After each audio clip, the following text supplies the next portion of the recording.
Okay, yeah, our clocks are not synced with the timer. So, good morning, everybody. We're doing our quarterly Q&A session, made possible by your excellent questions. We'll be covering two questions, one about marijuana and one about dinosaurs. They're not connected, I don't think, but maybe. Explain their extinction. We're going to do our best to answer those questions. I'm a little under the weather. That's why I was a little maybe more subdued for the Lord's Supper talk this morning, too. I'm trying to not speak super loud, but I just get passionate about stuff, so I probably won't be able to help that. Really, we'll leave you time for some questions or comments of your own, but mainly I'm going to lecture and just give you all the stuff and then ask you if you have anything to say about it. So before we do, let's go to God in prayer. Father in heaven, we praise your name. We thank you so much for Jesus, who endured thirst and all of the other limitations and pain and suffering that goes along with being a human.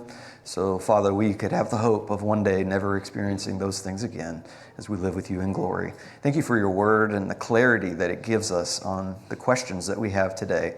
And, Father, help us to always put faith in your word over anything that the so-called experts of our day say when they contradict your word. Help us to always put priority on you, because you are the author of all things, and you know all things, and you are true in all ways.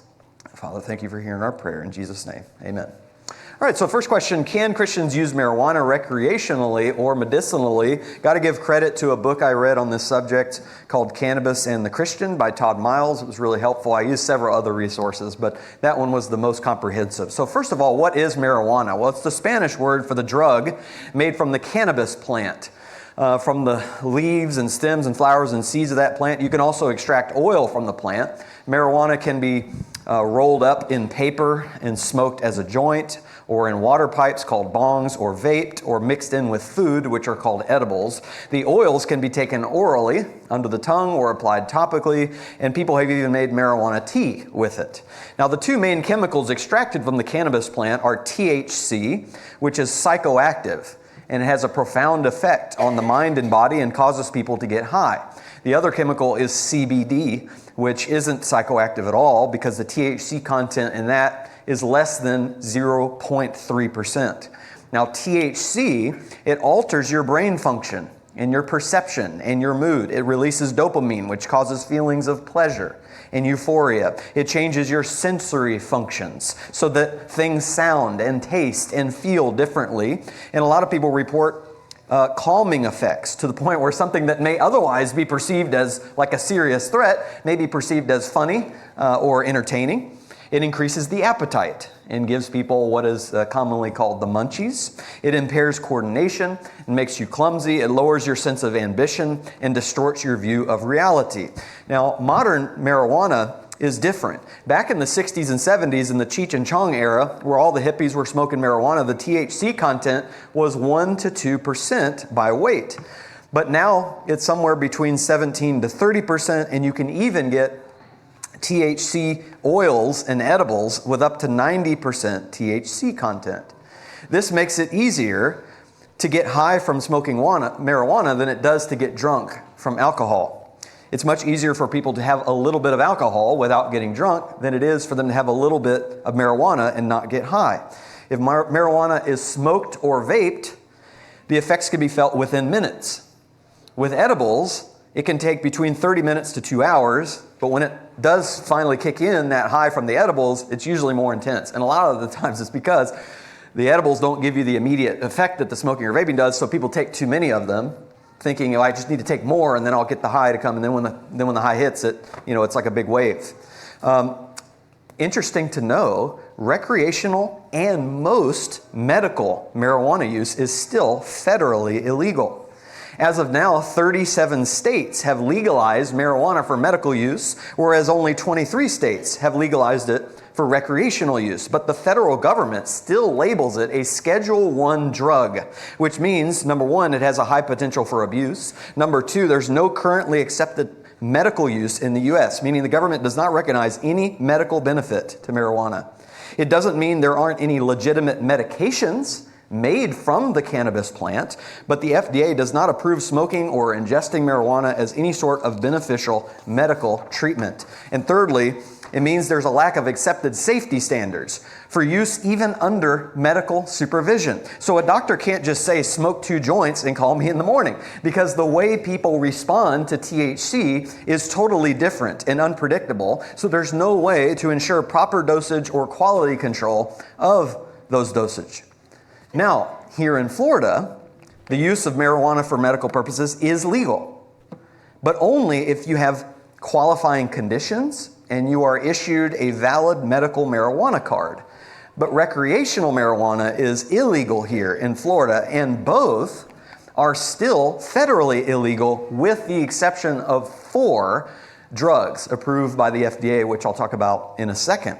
But I find this sort of an interesting conundrum for the Christian, because Romans 13:1 says every person is to be in subjection to the governing authorities, for there's no authority except from God, and those which exist are established by God. So what do you do as a Christian when your state says something is legal, but the federal government says it's illegal? Well, actually, Article 6 of the Constitution states that the federal law trumps state law.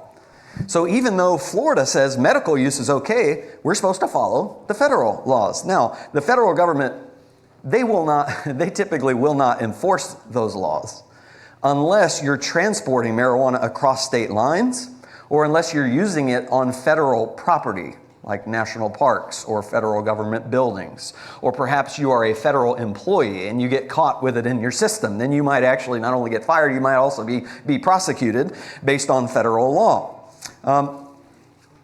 But it's technically illegal even using it medically in Florida, unless it's in one of the 4 approved ways by the FDA. So there are only 4 cannabis-based drugs considered federally legal and approved by the FDA. You've got Epidiolex, which is used to treat seizures and epilepsy. You have Marinol and Dronabinol and Nabilone, which are used to treat weight loss that's unnatural, like unnatural weight loss, a lot of times in connection with AIDS. And then also nausea is used to treat nausea and vomiting, usually caused by chemotherapy. It helps chemo patients.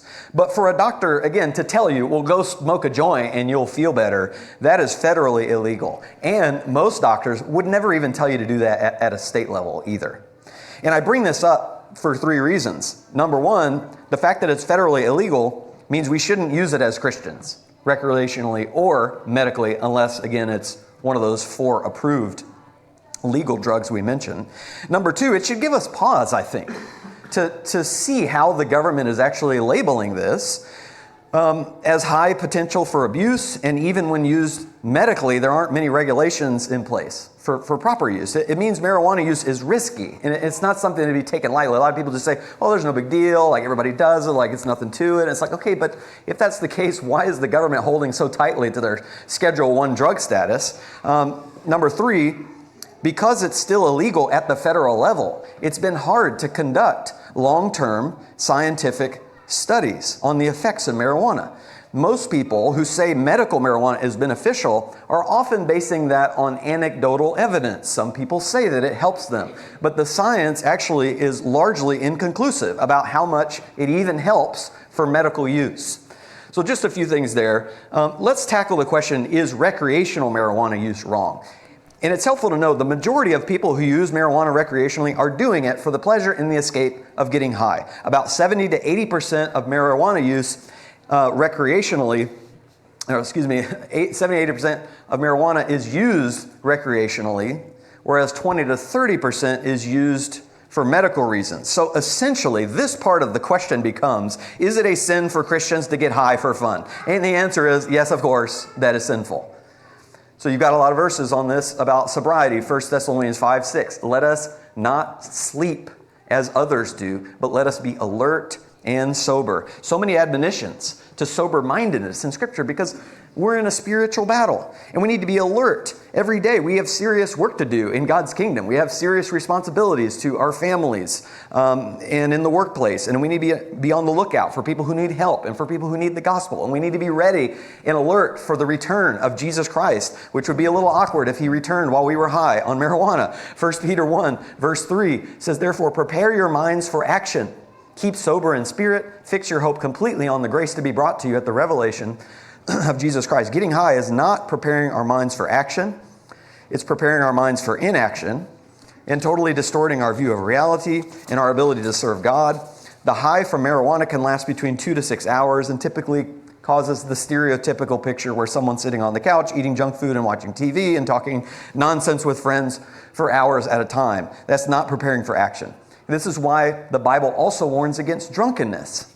So in Proverbs 23, this is a passage about drunkenness. And he says, your eyes will see strange things and your mind will utter perverse things. So this verse could equally be applied to getting high with marijuana because it has the same effect as getting drunk with alcohol. Impaired brain and motor and sensory function, impaired moral judgment, and a distorted view of reality. Here's a really interesting verse on the works of the flesh in Galatians 5, verse 20.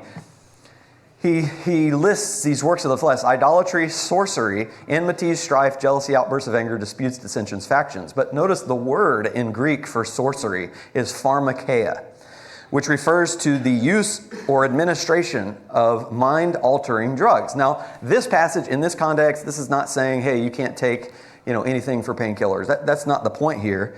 It's in connection with witchcraft and sorcery, because often witches and sorcerers would use psychoactive drugs to purposely induce an altered state of consciousness in which they believed they had a higher connection with the divine realm. And would you believe, and you probably would, even though it's kind of insane, but there are churches today that promote the use of smoking marijuana to draw Christians closer to God. Now, those are rare cases, of course. Okay, but certainly Christians have no business getting high for fun or getting high as a way to somehow connect to God more. That is a demonic practice that is forbidden in Scripture. And what's more, and finally, and then I'll ask for comments or questions on the recreational part. There are health risks involved in marijuana use. The smoke inhalation can damage your lungs and immune system and it can make you 4 times more likely to have a heart attack. It leads to short-term memory loss, a loss of IQ, especially for young people whose brains have not finished developing yet. And if you have a history of mental illness in your family, it can activate those illnesses in you. And while for most people, marijuana has a calming effect, there's actually a lot of studies that show some people, they respond violently. Okay, it makes them violent. And it lowers personal ambition by dulling the goal-setting centers in the brain. And also, when you got the combination of a dulling of your memory, lessons that you learned from the past, and the dulling of the future goal-setting part of your brain, well, you're just sort of like, I'm just living in the present. Like there's no planning for the future. There's no ambition for achieving things. It's just, you're just there in that moment. Okay, any questions or comments on the recreational piece? We'll get to the medical in a second. So recreationally, any of the things that I've said up to this point, and then we'll get to the medical next. All right, Randy has one, and we'll get you a mic. We've got mic runners. Randy has one, and then Will. Yeah, I just Joe. wanted to add one thing, is that with marijuana being so much more powerful than it used to be, it's causing psychosis in people. Yes, absolutely. And that's what the point about like triggering mental illness stuff, it can make things worse. And a lot of people, we'll talk more about it medically, but they'll say, oh, I take it because it helps my anxiety. It's like, yeah, but there's also studies showing that like it makes you more anxious. For some people, causes panic attacks. So yeah, good point. Yeah, Will? Just going to say something on that. I knew someone who did the same exact thing, but the only thing it really did was make him more miserable and reinforce what made him anxious in the first place. And as far as the pharmakeia thing, I just wanted to clarify, there's nothing wrong with mind-altering medications when used correctly. I'm a pure example of that. I don't know who knows about my conditions in this church, but I use medication to manage my symptoms. Sure. And I've been very lucky that they haven't been harmful to me in any way. Yeah, absolutely. There are perfectly legitimate uses, okay, but with all psychoactive drugs that we take, right, we always want to take precautions. We want to be sober and make sure we're thinking responsibly about those things. And I'll talk more about that in a second. But yes, in this context, the pharmakeia thing is not saying those who go to the pharmacy are doing works of the flesh. Like that's not Paul's point. It's those that engage in mind-altering drug practices to connect religiously to the divine realm. Yeah, Joe? So a number of years ago, probably about 35, 40 years ago, I knew a guy who was, smoking marijuana, and come to find out, someone was lacing that. So and this can be with any drug. Yes. But there was an instance with me trying to get him to the apartment, and it was bad. Yes. Because not only the effect of the marijuana, but the other laced drug, and you're combining stuff that people don't know what happens when you start mixing that stuff. Yeah. So there's the compounded issue too. Exactly, yeah. And this is another reason why doctors will not say, at least a good doctor will not say, just go smoke a joint and that'll help you, because they don't know where you got that joint from. You cannot go to the pharmacy and say, give me a bag of marijuana. Like that, they're not going to do that. You can't go to a pharmacy and say, give me some joints, right? They're not going to do that. So there's no way to control the quality of what you're getting. And yeah, if you get your marijuana off the street from some kid like in a back alley or something, like who knows, what they actually put in that as well. So yeah, and then of course, if you're taking other medications, like you got, how's that going to interact? And you just have to think about all those things. Yeah. All right. Anything else about the recreational piece before we get to the medical piece? All right, Herb and then Rory. Actually, Rory and then Herb, since Rory will be quicker. He's in the back.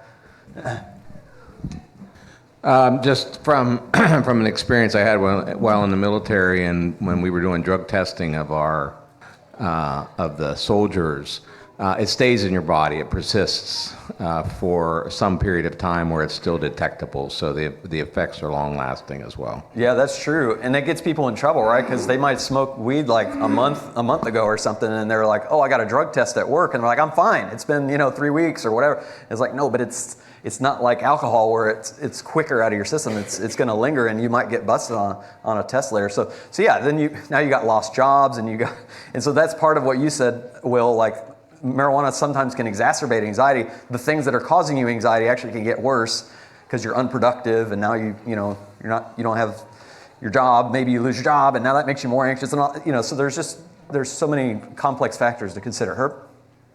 There was a questionable theory put forth many years ago for those of us who grew up in the 60s, that if we'd only legalize it, that would, and we could tax it, that would diminish its attractiveness and use. And in the places where they've legalized it, it's only exacerbated the problem, because all of the lots of places opened up that didn't have licenses, and they're not checking the purity of it and the quality of it. Like you said, you don't know what the quality is. So they're opening up without licenses. New York City is an example, or New York State, one of them. Sure. And it's really sad because it's exacerbated the problem. Emergency rooms have been affected by it, with people showing up with side effects. So it's just really sad. Yeah, and certainly that's a whole nother angle on this piece, is the whole discussion about legalization and all that. And there's arguments on both sides for that, but yeah, I really don't think that a society with a whole bunch of people with lower ambition is a good thing for society, just in general. But I understand there's different perspectives, about legalization point. But in Florida, we rejected it this past election. We rejected the legalization here. So anyway, that's a whole nother conversation that I didn't really come prepared to talk about, and I don't want to go there. So all right, Phyllis. I remember doing a whole report in school in the 70s. And one of the things that stuck out was that it said that marijuana leads to more drugs. It's about the high. It seems that once they have a high, then they seek to get higher with something else. So that's something that we have to keep in mind as well. That's true. Yeah, and I guess I saw mixed evidence on that. There were some people said it's a gateway drug, some people didn't. So I don't know if I can say for 100% that it is. That one sort of depends on what study you're looking at, I guess. But yeah, let's talk then about the medical piece. Well, before I say that, I don't want to come across as invalidating your comment, Phyllis, because it is true, right? Once you get a taste for a high and an escape, right? Well, that certainly can open up other avenues of, hey, what other escape can I get? Our human tendency, just in general, is to seek out a more thrilling high. Like the experience of the first experience wears off. This is how addiction works, right? It's just like, the first high was great, right? But then the second high is not as good. And so now you need to chase an even deeper high. And that's where absolutely it is the case in many cases. People, will go past marijuana and get into heroin and other things as well. But not everybody does that. So I want to be balanced in my answer with that. All right, so didn't God create it though? Many proponents of marijuana, well, they'll say, God created the plants, and everything God created is good. Well, that's true, but God creates things to serve specific purposes. And if we use His creation for things they were never intended for, well, then it's no longer good. So, for instance, God created the trees. But if I go out and I break a branch off one of those trees and I hit my neighbor over the head with it, well, now I'm using a tree in a way that God never designed it, and now that's not good. Todd Miles, he had a great point in his book that he pointed out the fact that the original sin in the garden in Genesis 3 involved the misuse of a plant. So, okay, that's pretty good. But the point is, okay, God created the cannabis plant, yes, but it doesn't mean He intended us to smoke it and get high for fun.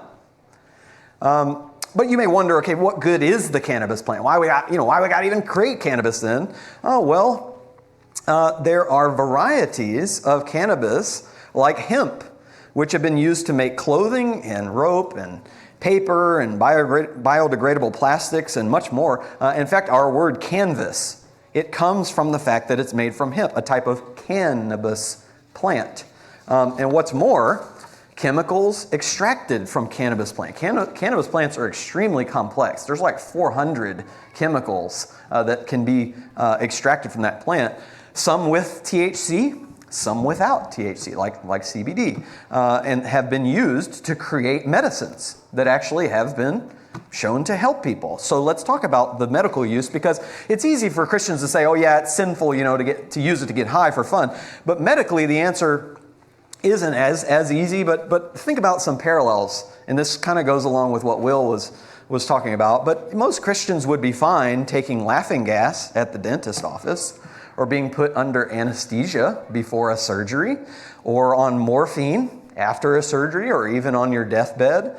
And people take psychoactive drugs a lot of times to help with the pain of chemotherapy treatments. So using marijuana for medical reasons would fall under the same category, provided it was a form of marijuana that was legally approved. Okay, so, and God is certainly on board with medical care and treatment of things. So just a couple examples. 2 Kings 20 verse 7, Isaiah said, take a cake of figs, and they took it and laid it on Hezekiah's boil, and he recovers. So that's like making a poultice there. Luke 10:34, the parable of the Good Samaritan, right? He comes, he bandaged up his wounds, he pours oil and wine on them, he put him on his own beast, he brought him to an inn and took care of him. Paul tells Timothy, no longer drink water exclusively, but use a little wine for the sake of your stomach and your frequent ailments.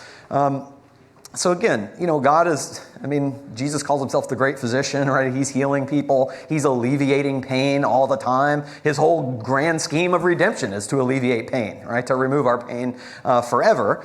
But again, there have only been 4 FDA-approved medicines from the cannabis plant. 2 of them with THC, 2 of them without, and they are in pill form.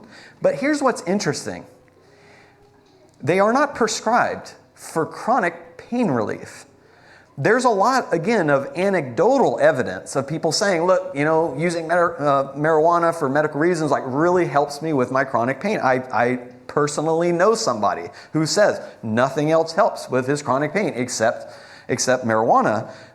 But the science is not conclusive on that. And that is because THC is an intoxicator first and a pain reliever second. So it could be that the pain relief is coming from the intoxication, the way that a person who gets drunk, right, feels less pain. But wouldn't it be weird for a doctor to say, look, you're in chronic pain, and so I think you should just get drunk every day. Like, that would be weird for them to say that.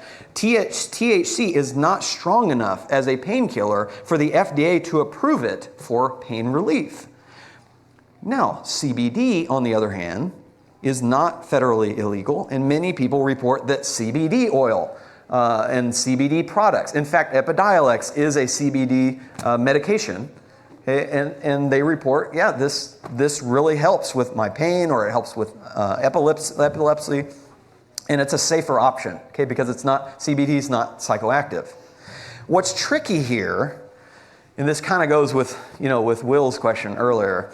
What's tricky is that, I showed you those verses about God and being in favor of healing and medicine, all that, but you don't really have a Bible verse about taking psychoactive painkillers for medical treatment, whether marijuana or morphine or any other drug. The closest may be Proverbs 31, where it talks about giving strong drink to someone in pain on their deathbed. But in that context, it's not necessarily a recommendation. It's more just a statement of fact that most people on their deathbed, like they're drinking strong drink, right, to numb their pain. But in any case, okay, where Christians are considering psychoactive drugs of any kind, we have to ask questions like, am I abusing it? Is it becoming addictive? What is the reason that I am taking it? Is it compromising my mind to the point where I can't serve God? If I'm using it, for instance, to treat anxiety, are there other ways to reduce anxiety? Like prayer and meditation on Scripture. Is this temporary, or is this something I'll do forever? Is it going to cause a brother to stumble? Right? Are there side effects? What are those side effects? Do the benefits outweigh the risks? Right? These are all questions, I think, that are just wisdom calls and judgment calls that we have to make, because people are on medications for all various kinds of reasons, for balance for autism or for ADHD, or just various medications. And I think the point is, as a Christian, that may be a liberty of yours, but you still need to be wise and be careful how we do it. And like all matters of liberty, it needs to be done responsibly and with a clear conscience before God. Now, final point on this, there's a small group of people who engage, and this is like a real niche group. Maybe it'll grow, right? But for now, it's pretty niche group. They engage in what's called microdosing with marijuana. Well, they'll take like 1/20th of an amount, or maybe 1/10 or something like that. They take tiny amounts of marijuana to avoid the intoxication from the THC. And they claim that it helps them with anxiety and depression and chronic pain and ADHD and insomnia. But in those cases, even microdosing is federally illegal. And again, the scientific evidence that it actually helps people with those things is very sparse, though again, anecdotally, people say that it helps.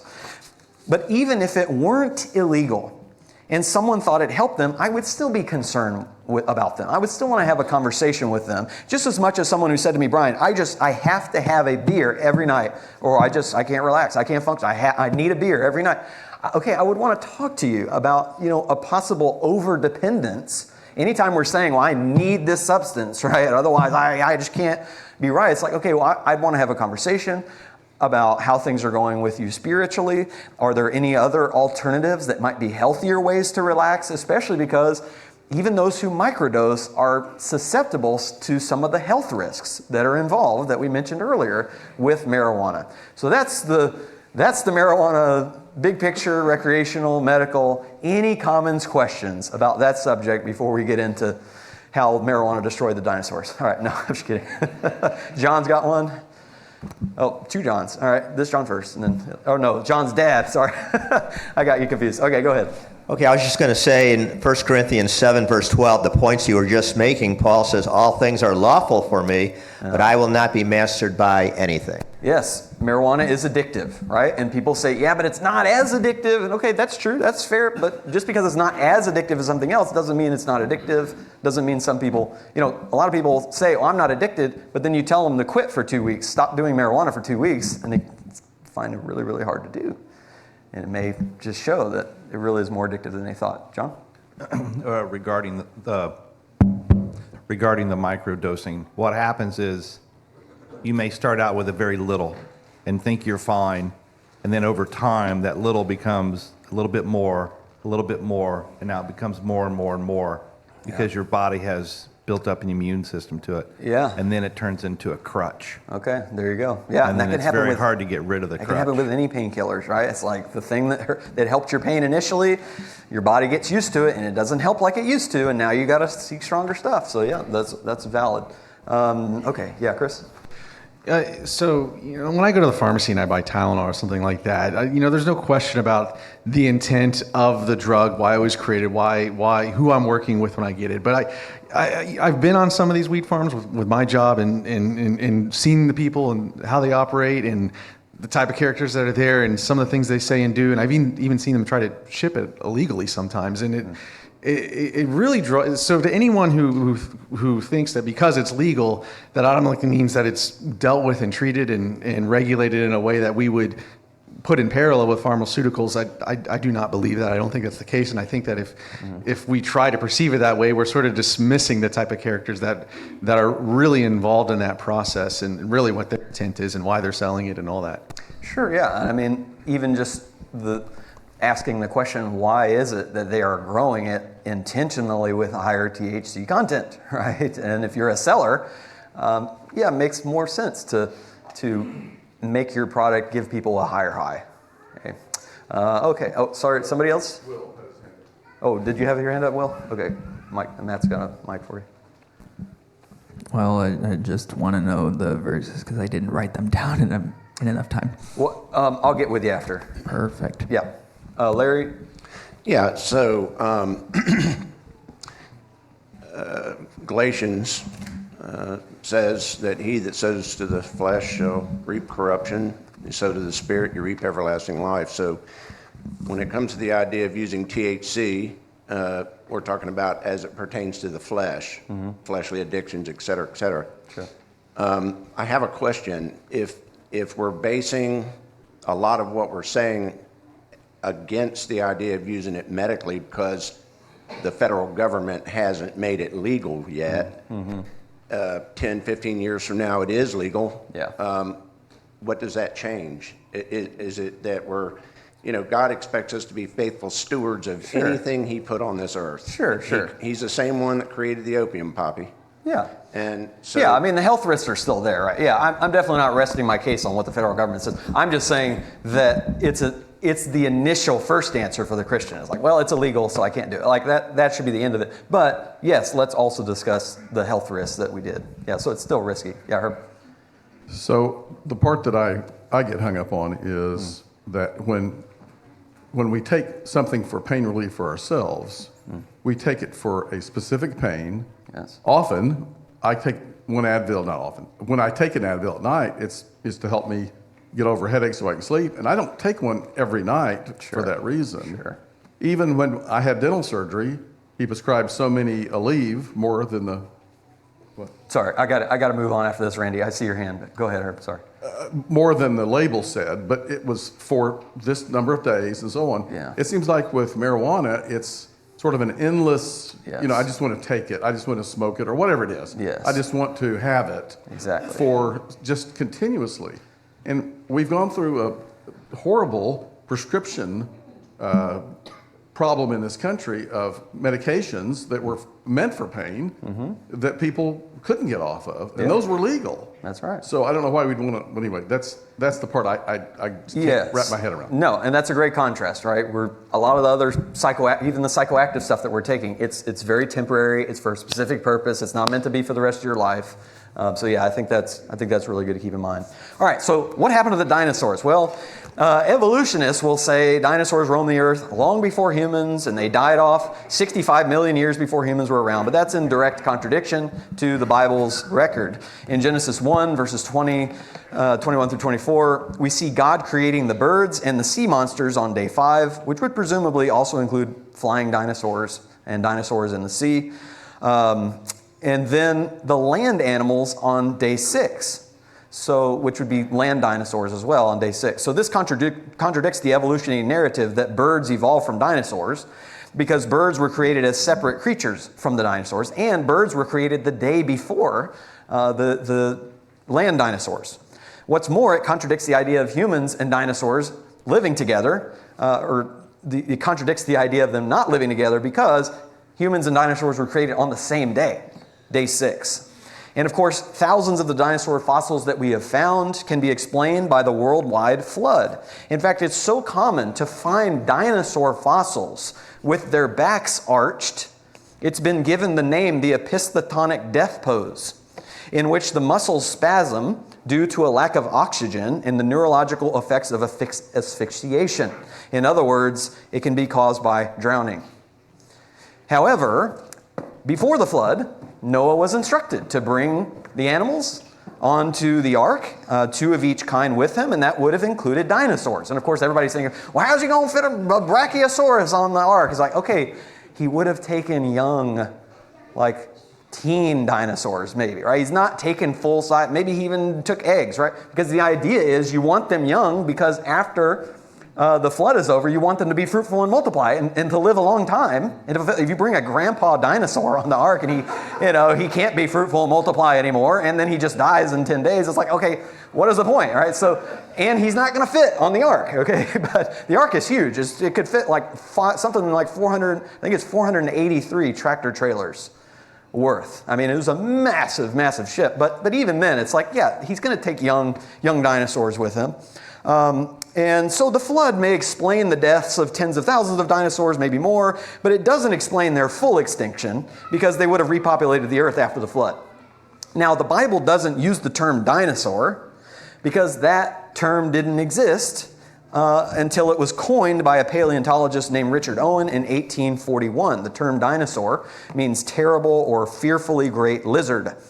In the Bible, they're referred to by several different terms. The most common term is the Hebrew word tanin, which can mean dragon or serpent or sea monster. There's also reference to creatures called Leviathan and Behemoth. Isaiah 27:1, in that day the Lord will punish Leviathan, the fleeing serpent, with his fierce and great and mighty sword, even Leviathan, the twisted serpent, and he will kill the dragon who lives in the sea. Isaiah 30, verse 6, through a land of distress and anguish, from where come lioness and lion, viper and flying serpent. Revelation 12. Now, Revelation is figurative language. Like, everybody acknowledges that it's apocalyptic literature. It's highly symbolic, but he mentions a dragon with 7 heads and 10 horns. Now, again, because it's apocalyptic, I don't think he's literally saying this dragon had 7 heads. But I do think people would have known what a dragon was in order to make the reference. All right? So, if they were like, a what with 7 heads? What had 7 heads or 10? No, like they knew what a dragon was. Look in Job 40 with me, Job 40, because this is not figurative. This is God explaining to Job how great he is, not how great Job is, how great God is, because of the greatness of his creation. And he mentions the creation of Behemoth, and he says in Job 40, verses 15 to 19, behold now Behemoth, which I made as well as you. He eats grass like an ox. Behold now, his strength is in his loins and his power in the muscles of his belly. He bends his tail like a cedar, and the sinews of his thighs are knit together. His bones are tubes of bronze. His limbs are like bars of iron. He is the first of the ways of God. Let his maker bring near his sword. This is likely describing a sauropod of some kind, like a brontosaurus, like a brachiosaurus. In the next chapter, he describes Leviathan, and it's such a cool, it's like one of the coolest passages in the Bible. It sounds just like a fire-breathing dragon. Okay? I'll just read a little bit, 14 through 34. I won't read the whole thing. Who can open the doors of his face? Around his teeth there is terror. His strong scales are his pride. Shut up as with a tight seal. One is so near to another that no air can come between them. They are joined one to another. They clasp each other and cannot be separated. His sneezes flash forth light, and his eyes are like the eyelids of the morning. Out of his mouth go burning torches. Sparks of fire leap forth. Out of his nostrils smoke goes forth as from a boiling pot, and burning rushes. So anyway, you can kind of continue reading, but it's basically this idea of like, he's not afraid of anybody. You can come at him with whatever weapons you want. He'll just laugh in your face because this is like the most terrifying beast that there is, and God created him. The cool thing is that we have tons of evidence that humans and dinosaurs, including dragons, did live at the same time. Here are just 3 lines of evidence. Number 1, ancient dinosaur depictions. We found pictorial representations of dinosaurs in caves and canyon walls, carved into clay and brass and drawn on pottery. Just give you a few examples. There's more than this. But a bishop who died in 1496 had engravings on his tomb of various animals like dogs and a weasel and a bird and a pig and a bat and a fish, but also a picture of 2 sauropods linking necks together. And this very picture of sauropods linking next together is a common thing that you see in various centuries and various artwork. So it's like, okay, people are seeing these things. They're not just making these up, especially because they're found in drawings with other common animals, other common mammals at the time. Here's a Native American depiction of a sauropod in a cave in Utah, dating back before 1300 AD. Here's a dragon depiction from somewhere in that same area, though this one looks like it was done by like a 5-year-old, but here's one from 1200 BC. And again, these depictions are always found right alongside common animals like ducks and beavers and dogs and people. So it's kind of weird to say like, oh, well, these are, the only ones on there are mythological and made up. And it's like, all the other animals are real, but like those are just mythological. It's hard to make that point. Here's a carving on a temple in Cambodia, somewhere between 800 and 1400 AD, which looks like a stegosaurus. Secondly, culturally universal dragon stories. I mean, it's amazing how many ancient cultures tell stories about dragons of some kind. Chinese, European, Middle Eastern, Indian, South American, African, Native American, East Asian, Polynesian, Oceanic, which is pretty much every ancient culture, all share stories about dragons. And the description of these dragons are remarkably similar. Despite these cultural differences, they're similar in their descriptions. The World Book Encyclopedia has a quote, "The dragons of legend are strangely like actual creatures that have lived in the past. They are much like the great reptiles or dinosaurs which inhabited the earth long before man is supposed to have appeared on earth." So this quote acknowledges some of the dragons that are described in these stories aren't the typical, flying, fire-breathing kind. Some of them are, but some of them, they're just descriptions of like normal dinosaurs that we would look at and say, that's just a dinosaur. And then thirdly, fossils with soft tissue. Several dozen dinosaur fossils have been discovered with traces of soft tissue, proteins, blood cells, blood vessels, which means there's no way these fossils are 65 million years old. But of course, the question is, what happened to them? Well, they went extinct. And that's it. Case closed. No, okay, I'll say it a little more. But unfortunately, this happens all the time. In fact, just in the last 100 years, it's estimated that over 500 species of animals and plants went extinct. They go extinct for a lot of reasons. Even today, 16,000 species of animals are on the critically endangered list, which means they're at a high risk of going extinct. And honestly, I think the biggest reason that dinosaurs would have went extinct is hunting. It just makes perfect sense that if you know you've got a dinosaur around your camp, it's dangerous to your people. And so you're going to kill that dinosaur before he kills you. And think about how huge the dinosaurs are and how much they would feed your family, how long they'd feed your family for, and how much you could use their skin to make certain products and goods and their bones and their teeth and all that, the weapons out of that, whatever. That's a big supply of food, okay? That's a big threat to you. In fact, this is why so many of those dragon legends, right, are about dragon slayers, right? This hero going out to save his village from this dragon that is causing, such a horrible problem for them, but also changes to their habitat, changes in genetics, changes in the climate that they struggle to adapt to, and disease. And I'll say this last thing here, and we'll still have 2 minutes left. It's important to know evolutionists don't know how it happened either.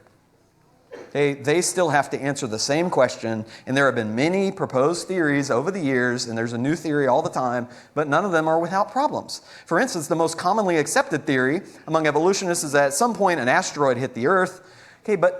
But that doesn't explain how many land animals that we know were alive at the same time continued living on into the next period, and the dinosaurs didn't. An asteroid cannot be so selective, right, as to come and say, I will only kill the dinosaur. No, it's going to kill everybody. So likewise, there are problems with every other theory that had been proposed as well. Gaseous plants, and the dinosaurs got gas and they died. And there's just so many other theories. Volcanic activity, there's all kinds of problems with the timing of the volcanic activity and all those theories. They all have problems. So evolutionists want to put it on creationists and say, well, you guys got to explain the dinosaurs and what happened, and putting the burden on us like we are the only ones that don't have the answer to this or something. It's like, no, they don't have the answer either. Okay. All right. Questions, comments for the last minute? Matt? They didn't all go extinct. Some of the smaller ones are still around. Alligators, Okay, yeah. So there's some debate about whether those are dinosaurs still, because like alligators and Komodo dragon stuff, maybe Komodo, but I don't know. Some people would just say like, well, the dinosaurs, like their feet were under them, but like lizards, they're kind of, but yeah, I mean, definitely you still see the remnants of reptilian creatures walking on four legs, okay, and with tails and similar structure, just much smaller. All right, yeah, Kevin, and then we'll be done. The cassowary bird from Australia. They're derived. Okay, I don't know about that one. Yep, I hadn't heard about that. So, all right, thank you guys so much. Really appreciate it.